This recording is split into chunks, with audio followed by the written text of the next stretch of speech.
Nabadwip hospital নলবাৰীত স্থাপন কৰিছোঁ কাৰণ আমি নিজে এজন নলবৰীয়া আমি গোটেইকেইজন আমি দেখিছোঁ যে নামনি অসমত স্বাস্থ্যখণ্ডত এনেকুৱা উন্নতমানৰ হস্পিটেল বৰ্তমান নাই যিবিলাক নেকি বহুত দূৰৰ পৰা বৰপেটা ৰোড হওক বা বঙাইগাঁও হওক ধুবুৰী হওক গুৱাহাটী গৈ পাওঁতে বহুত অসুবিধা হয় আৰু মাজ ৰাস্তাটো হয়তো বহুতে মৃত্যুবৰণ কৰিব লগা হয় সেইকাৰণে আমি বহুত ভাবি চিন্তি আমি গোটেইবিলাক লগ লাগি আমি নলবাৰীত এনেকুৱা এখন হস্পিটেল স্থাপন কৰিছোঁ যাতে ৰাইজক আমি ভাল চিকিৎসা প্ৰদান আমি কৰিব পাৰোঁ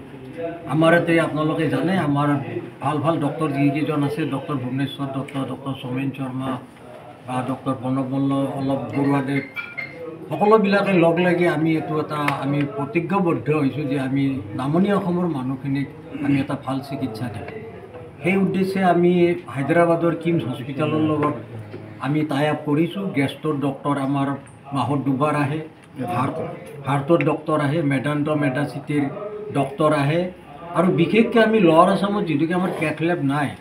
এই কেথ লেবটো আমি স্থাপনৰ আমি যোজা চলাইছোঁ হায়দৰাবাদৰ কিমছ হস্পিটেলৰ লগত লগ লাগি কাৰণ কেথ লেবটো নহ'লে হাৰ্টৰ কোনো চিকিৎসা কৰিব নোৱাৰে গতিকে এই হাৰ্টৰ চিকিৎসা আপোনালোকে জানে যে সোনকালে যদি তাৰ চিকিৎসা নহয় ৰোগীজন মৃত্যুমুখত পৰে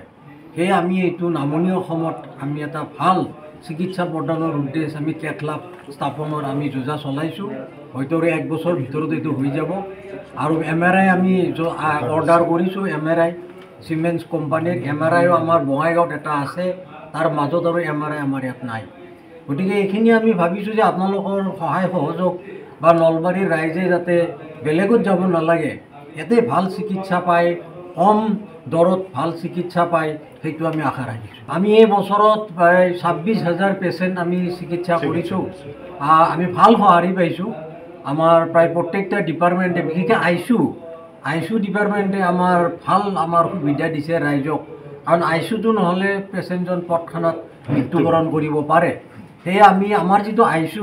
বোধহয় এনেকুৱা আইচু গুৱাহাটীতো আপোনালোকে দেখা নাপাব ইমান হাইজেনিক আইচু আৰু আমাৰ যিজন ডক্টৰ আহিছে ডক্টৰ হিতেশ শৰ্মা তেওঁ GNRCৰ আইচুটো তেওঁই জন্মদাতা 35 বছৰ তাতে তেওঁ কাম কৰিছিলে GNRCত তেখেতক আমি পাইছোঁ আমি ভাগ্যৱান বুলি ভাবিছোঁ সেয়ে আমি আইচুৰ যোগেৰেও আমি এই নলবাৰী বা লৱাৰ আছামৰ মানুহখিনিক আমি উপযুক্ত চিকিৎসা প্ৰদান কৰিম বুলি আমি দৃঢ় প্ৰতিজ্ঞ আমাৰ কাৰণে এটা মহত্বপূৰ্ণ আজি বছৰ আগতে হস্পিটেলৰ বহি বিভাগ এক্সৰে বিভাগ আল্ট্ৰাচাউণ্ড বিভাগ আৰু লেবৰেটৰী বিভাগ আৰম্ভ কৰিছিলোঁ সময়ৰ গতিত আমি বাকী ডিপাৰ্টমেণ্টবিলাক আৰম্ভ কৰিলোঁ আগষ্ট মাহৰ 16 তাৰিখৰ পৰা আমি ইয়াত ইনডোৰ আৰম্ভ কৰিলোঁ আৰু পৰ্যায়ক্ৰমে আমাৰ ইয়াত আমি যিটো আইচু বিভাগ সেইটো আৰম্ভ কৰিলোঁ বিজয়া দশমীৰ দিনাখন গতিকে নলবাৰী ৰাইজৰ আশীৰ্বাদত আপোনালোকৰ সহযোগত হস্পিটেলখন পূৰ্ণ গতিত চলি আছে আৰু আমি ৰাইজৰ পৰা